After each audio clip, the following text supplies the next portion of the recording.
Well, you spoke several times before about ideological subversion. That is a phrase that I'm afraid some Americans don't fully understand. When the Soviets used the phrase ideological subversion, what do they mean by it?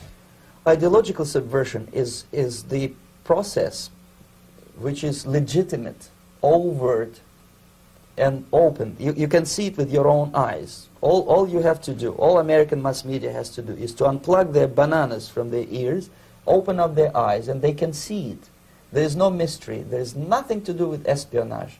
I know that espionage, intelligence gathering, looks more romantic. It sells more deodorants through the advertising, probably. That's why your Hollywood producers are so crazy about James Bond type of thrillers. But in reality, the main emphasis of the KGB is not in the area of intelligence at all. According to my opinion and opinion of many defectors of my caliber, only about 15% of time, money, and manpower is spent on espionage as such. The other 85% is a slow process which we call either ideological subversion or active measures, активные мероприятия in the language of the KGB, or psychological warfare. What it basically means is to change the perception of reality of every American to such an extent that despite of the abundance of information, no one is able to come to sensible conclusions in the interests of defending themselves, their families, their community, and their country. It's a great brainwashing process which goes very slow, and it's divided in 4 basic stages. The first one being demoralization. It takes from 15 to 20 years to demoralize a nation. Why that many years? Because this is the minimum number of years which requires to educate one generation of students in the country of your enemy, exposed to the ideology of the enemy. In other words, Marxism-Leninism ideology is being pumped into the soft heads of at least 3 generations of American students without being challenged or counterbalanced by the basic values of Americanism, American patriotism. The result you can see. Most of the people who graduated in the 60s, dropouts or half-baked intellectuals, are now occupying the positions of power in the government, civil service, business, mass media, educational system. You are stuck with them. You cannot get rid of them. They are contaminated. They are programmed to think and react to certain stimuli in a certain pattern. You cannot change their mind, even if you expose them to authentic information, even if you prove that white is white and black is black, you still cannot change the basic perception and the logic of behavior. In other words, these people, the process of demoralization is complete and irreversible.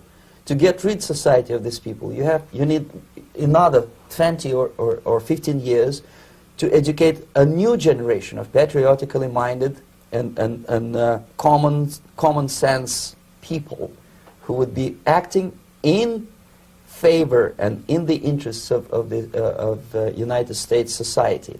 And yet these people who've been programmed and, as you say, in place, and Yes. who are favorable to an opening with the Soviet concept, these are the very people who would be marked for extermination in this country? Most of them, yes.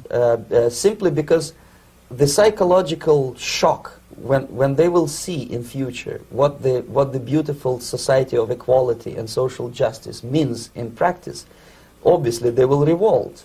They will be very unhappy, frustrated people. And the Marxist-Leninist regime does not tolerate these people.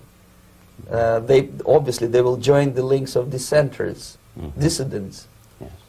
Unlike in present United States, there will be no place for dissent in future Marxist-Leninist America. Here you can get popular like Daniel Ellsberg and filthy rich like Jane Fonda for being dissident, for criticizing your Pentagon. In future, these people will be simply squashed like cockroaches. Nobody is going to pay them nothing for their beautiful, noble ideas of equality. This they don't understand, and it will be greatest shock for them, of course. The demoralization process in the United States is basically completed already. For the last 25 years, Actually, it's overfulfilled, because demoralization now reaches such areas where previously not even Comrade Andropov and all his experts would even dream of such a tremendous success. Most of it is done by Americans to Americans, thanks to lack of moral standards. As I mentioned before, exposure to true information does not matter anymore. A person who was demoralized is unable to assess true information. The facts tell nothing to him. Even if I shower him with information, with authentic proof, with documents, with pictures, even if I take him by force to the Soviet Union and show him concentration camp, he will refuse to believe it until he is going to receive a kick in his fat bottom. When a military boot crashes then he will understand, but not before that. That's the tragic of the situation of demoralization.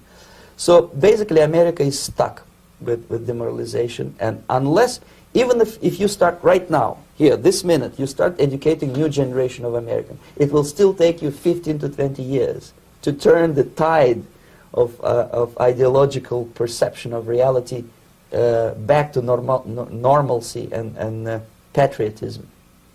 The next stage is destabilization. This time, subverter does not care about your ideas and the patterns of your consumption. Whether you eat junk food and get fat and flabby, it doesn't matter anymore. This time, and it takes only from 2 to 5 years to destabilize a nation, what matters is essentials: economy, foreign relations, defense systems. And you can see it quite clearly that in some areas, in such sensitive areas as defense and economy, the influence of Marxist-Leninist ideas in the United States is absolutely fantastic. I could never believe it 14 years ago when I landed in this part of the world, that the process will go that fast. The next stage, of course, is crisis. It may take only up to 6 weeks to bring a country to the verge of crisis. You can see it in Central America now. And after crisis, with a violent change of power, structure, and economy, you have so-called the period of normalization. It may last indefinitely. Normalization is a cynical expression borrowed from Soviet propaganda. When the Soviet tanks moved into Czechoslovakia in '68, Comrade Brezhnev said, "Now the situation in brotherly Czechoslovakia is normalized." This is what will happen in the United States if you allow all these schmucks to bring the country to crisis, to promise people all kind of goodies and the paradise on earth, to destabilize your economy, to eliminate the principle of free market competition, and to put a big brother government in Washington, D.C., with benevolent dictators like Walter Mondale, who will promise lots of things, never mind whether the promises are fulfillable or not. He will go to Moscow to kiss the bottoms of new generation of Soviet assassins. Never mind. He will create false illusions that the situation is under control. Situation is not under control. Situation is disgustingly out of control. Most of the American politicians, media, and educational system trains another generation of people who think they are living at a peacetime. False. The United States is in the state of war, undeclared total war against the basic principles and the foundations of this system. And the initiator of this war is not Comrade Andropov, of course. It's the system. However ridiculous it may sound, the world communist system, or the world communist conspiracy, whether I scare some people or not, I don't give a hoot. If you are not scared by now, nothing can scare you. But you don't have to be paranoid about it. What actually happens now, that unlike myself, you have literally several years to live on unless the United States wake up. The time bomb is ticking. With every second, the disaster is coming closer and closer. Unlike myself, you will have nowhere to defect to, unless you want to live in Antarctica with penguins. This is it. This is the last country of freedom and possibility. Okay, so what do we do? What is your recommendation to the American people? Well, the immediate thing that comes to my mind is, of course, There must be a very strong national effort to educate people in the spirit of real patriotism, number one. Number two, to explain them the real danger of socialist, communist, whatever, welfare state, big brother government. If people will fail to grasp the impending danger of that development, nothing ever can help United States. You may kiss goodbye to your freedom, including freedoms to homosexuals, to prison inmate. All this freedom will vanish, evaporate in 5 seconds, including your precious lives. The second thing, the moment at least part of the United States population is convinced that the danger is real, they have to force their government. And I'm not talking about sending letters, signing petitions, and all this beautiful, noble activity. I'm talking about forcing United States government to stop aiding communism. Because there is no other problem more burning and urgent than to stop the Soviet military-industrial complex from destroying whatever is left of the free world. And it is very easy to do. No credits, no technology, no money, no political or diplomatic recognition, and of course no such idiocy as grain deals to USSR. The Soviet people, 270 millions of Soviets, will be eternally thankful to you if you stop aiding a bunch of murderers who sit now in Kremlin and whom President Reagan respectfully calls government. They do not govern anything, least of all such complexity as the Soviet economy. So two very simple, maybe too simplistic answers or solutions, but nevertheless they are the only solutions. Educate yourself, understand what's going on around you. You are not living at the time of peace. You are in a state of war, and you have precious little time to save yourself. You don't have much time, especially if you are talking about young generation. There's not much time left for convulsions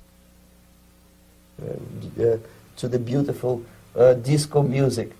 Very soon it will go, just overnight. If we are talking about capitalists or wealthy businessmen, I think they are selling the rope on which they will hang very soon. If they don't stop, if they cannot curb their unsettled desire for profit, and if they keep on trading with the monster of the Soviet communism, they are going to hang very soon.